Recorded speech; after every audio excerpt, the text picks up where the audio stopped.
आज के इस वीडियो में देखिए हम अधातु के भौतिक गुण पढ़ने वाले हैं।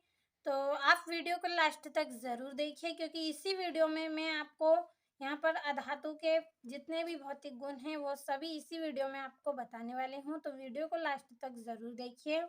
देखिए हमारे यहाँ पर अधातु का जो पहला भौतिक गुण है वह कौन सा है? भौतिक अवस्था। तो देखिए भौतिक अवस्था है, अवस्था का मतलब है कि जो अधातु है वह कितनी अवस्था में पाई जाती है? तो देखिए वहाँ 3 अवस्था में पाई जाती है, ठोस, द्रव और गैस। तीनों अवस्था में अधातु पाई जाती है। तो देखिए अधातुएं सामान्य ताप पर ठोस, द्रव, गैस तीनों अवस्था में पाई जाती है। तो देखिए आपको यहाँ पर परिभाषा अच्छे से समझ में आई होगी कि जो अधातु है इनकी 3 अवस्थाएं होती है, ठोस, द्रव, गैस, और तीनों अवस्था में यहाँ पाई जाती है। अब देखिए हमारे यहाँ पर दूसरी परिभाषा है धात्विक चमक। अधातु का हमारा दूसरा गुण है यहाँ पर धात्विक चमक। तो देखिए अधातु में धात्विक चमक का गुण नहीं पाया जाता है। अब देखिए धात्विक चमक किसे कहते हैं? तो देखिए हमने धातु में पढ़ा है वहाँ पे धात्विक चमक की, जिस तरह से सोना है, चांदी है, उसकी जो चमक होती है उसे हम क्या कहते हैं? धात्विक चमक कहते हैं। और अधातु इसमें जो गुण है वह नहीं पाया जाता है। इसमें जिस तरह से सोना और चांदी की हम पहचान कर लेते हैं उसकी चमक से, उस तरह का इसमें गुण नहीं होता है, उस तरह की चमक इसमें नहीं पाई जाती है।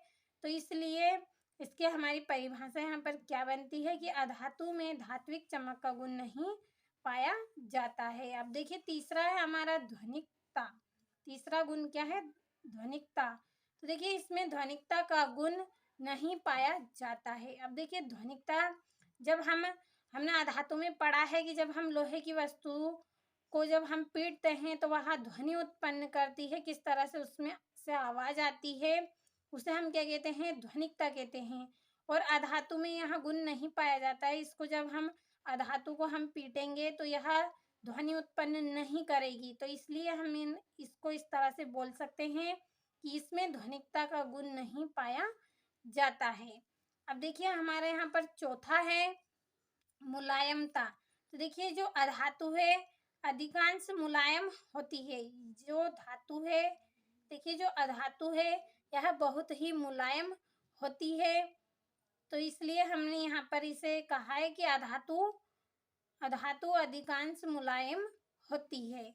अब देखिए हमारा यहाँ पर पांचवा है गलनांक। तो देखिए अधातु का गलनांक निम्न होता है। जो अधातु है इसके गलनांक कैसे होते हैं? निम्न होते हैं। और धातु के गलनांक कैसे होते हैं? उच्च होते हैं।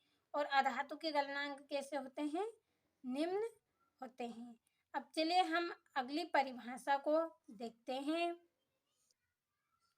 अब देखिए यहाँ पर हमारा छठा गुण है क्वथनांक। तो देखिए इनके क्वथनांक निम्न होते हैं। जो अधातु है इनके क्वथनांक भी कैसे होते हैं? निम्न होते हैं। अब देखिए हमारे यहाँ पर सातवां है भंगुरता। तो देखिए भंगुरता किसे कहते हैं? देखिए जब हम की वस्तु को पीटते हैं तो वह छोटे टुकड़ों में टूट जाती है, बिखर जाती है, उसे हम क्या कहते हैं? भंगुरता कहते हैं। तो देखिए इसको पीटने पर यह टुकड़ों में विभक्त हो जाती है, इसे हम क्या कहते हैं? भंगुरता कहते हैं। आपको अधातु के भौतिक गुण अच्छे से समझ में आए होंगे। तो आप अच्छे से स्क्रीनशॉट ले, अच्छे से अपनी कॉपी में नोट करिए, अच्छे से कंप्लीट करिए।